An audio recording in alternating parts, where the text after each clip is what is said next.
Welcome to College Algebra Online here at Aiken Technical College in the spring of 2017. And in this video addendum, we'll take a look at the My Math Lab portion of the course. We'll also take a look at the addendum. We'll talk about what's expected of you in the course and how your grade is determined.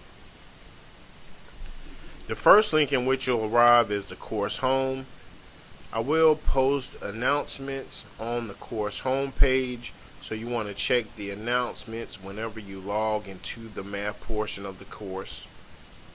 The next link we have is the syllabus link, in which you can view and print the syllabus. Next, we'll take a look at the addendum, and the addendum has my information. I am your instructor, Mr. Cumming. It has my office number, my office hours, my office phone number, and my correct email address. The required materials for the course are a My Math Lab access code and a graphing calculator, preferably a TI-83 or 84. Next, we have the grading policy, and the grading policy consists of 4 categories. Each category is weighted at 25%. The first category is homework. The homework is open all semester long.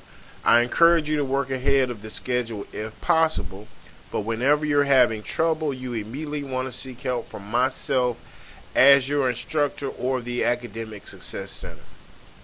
The quizzes are worth 25% as well. Each chapter has a quiz, and that quiz can be taken up to 3 times. However, only the highest attempt will count toward your final average. And if you would like to attempt the quiz more than 3 times, contact me and I can grant more quiz attempts. Next, we have the test and those due dates for the test. Remember that all tests are taken at home except for the final exam. Check the addendum in your course for that final exam time and date. If you cannot make the final exam during the scheduled time, contact me and we can make other options. There are no final exam exemptions. The discussion board.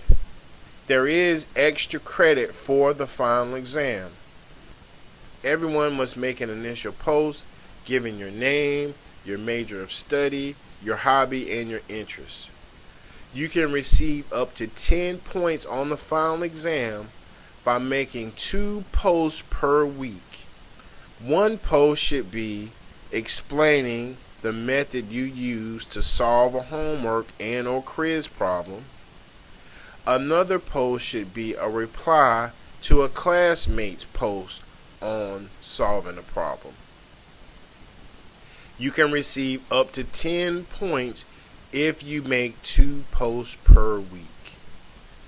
Next, we have the grading policy, and we're on a regular 10-point grading scale. The next tab on our list is the discussion tab, where you'll make your weekly posts. Next, we have the homework tab. And keep in mind, the homework is open all semester long. Even though the homework reads past due, you're still able to click on the homework and continue the homework problems. You are allowed to answer the problems as many times as needed to get the problems correct, so you should strive for 100% on your homework problems. The next category we see are the tests and quizzes, and we can see that there's a pretest. The pretest is weighted at 0%, so you don't have to worry about the pretest actually counting against your final average. We also see that the quizzes are open all semester long. There are no due dates for the quiz, and each quiz is set at 3 attempts. We can also see the test dates. Notice that the tests are set at 85 minutes and with 1 attempt. You will also notice that the tests are 85 minutes long, so whenever you're taking a test, make sure you have 85 minutes allotted for the taking of your test. You won't be able to take a test, stop, and then restart your test. You must complete the test once you start the test. And that concludes the video addendum for the spring of 2017. Thanks for watching.